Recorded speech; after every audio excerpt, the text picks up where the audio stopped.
So, yan ang condition ng sapatos nung dinala dito. Pwede na siyang ipanlaro ulit. Guaranteed.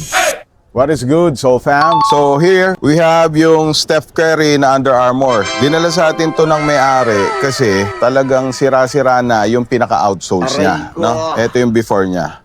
So, ang outsoles niya talagang kulang-kulang na, durug-durug na. Also, yung back cage. So, yan ang condition ng sapatos nung dinala dito. So, medyo talagang worn out na rin siya, no? Ang ginawa natin ngayon, pinalitan natin ng fresh outsoles. Inihulma natin para at least mag-conform dun sa sapatos. Perfect. And also, kasamang pinalitan dyan, itong likod.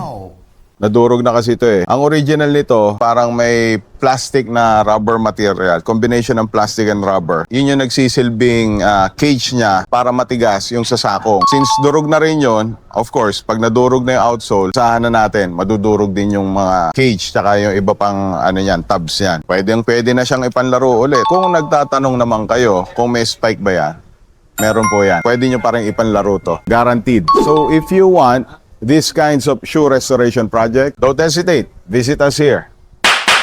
So game. So game. Pagod mong sapatos, we revive that.